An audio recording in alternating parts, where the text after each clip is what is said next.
It's the show everyone was convinced they figured out the problem too. And yeah, me too, only I'm right. This is a series everyone seemed to enjoy talking about, and while I haven't seen anyone that hates it, I haven't seen anyone that really loves it either. Everyone really likes to dissect why this didn't work where Mandalorian did. And the number one reason everyone points out is it wasn't about Boba Fett. It was about the Mandalorian. Boba Fett is kind of a side character in what's essentially a Mandalorian show. I respectfully disagree.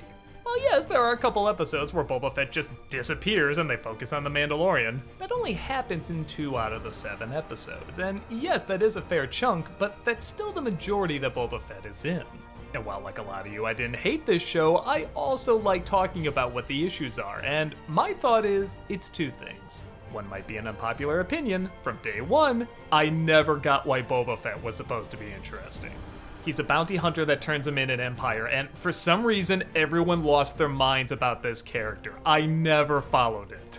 He's not bad or anything, but why give him all this praise? Why say we want a show about this guy? We want to find out more. It never clicked with me.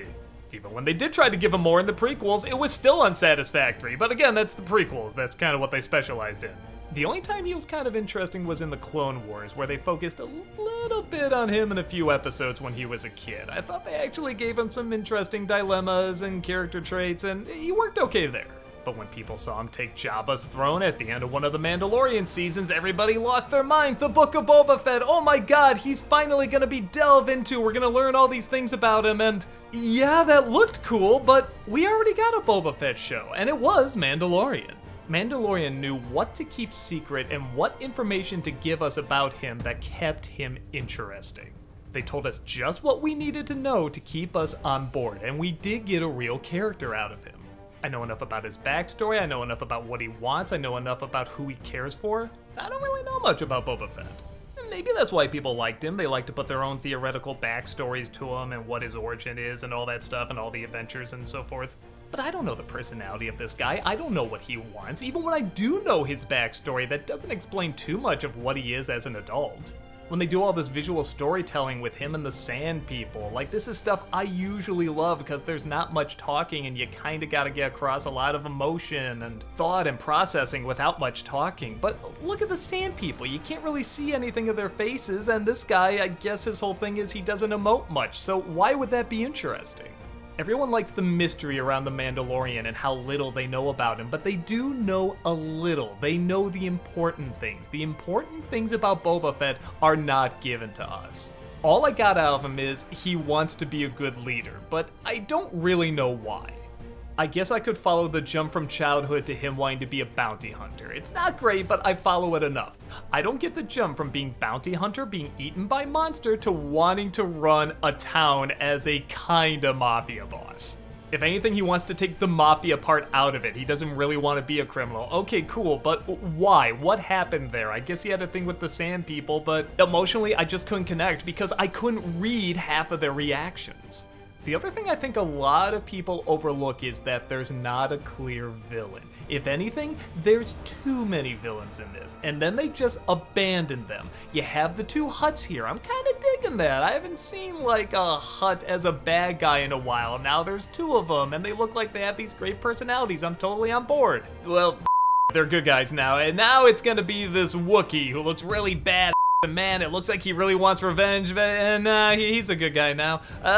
Oh, there's these like Battlestar Galactica robots that are gonna take over the town. Okay, they look bad, let's get rid of them. And no, they're not really the focus either. It's that dude from Clone Wars. Holy he's here in what, the last 2 or 3 episodes? I feel like I could get behind this guy a lot more if there was one clear threat he was going against. And not only is there not a clear threat, but literally everything is left behind in, as everybody's pointed out, 2 episodes that have nothing to do with Boba Fett.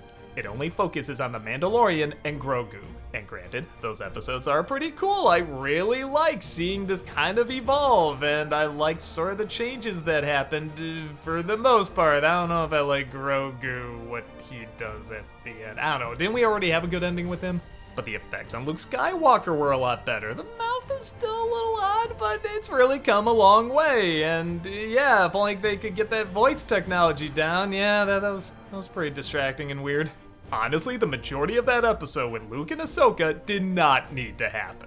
But alright, like a lot of people say, this is not a terrible show. It still has a pretty good atmosphere. The characters they do introduce are cool. I just wish they focused on them a lot more. I can see why they worked Ming-Na Wen into this show, because she's really the one that does the majority of kicking in it. A lot of the monsters are neat, and the action sequences are a lot of fun, and I don't know, it's pretty hard to dislike this show because it still has a lot of what made Mandalorian so interesting. But yes, isn't it funny how Mandalorian was trying to be Boba Fett and now Boba Fett is trying to be Mandalorian?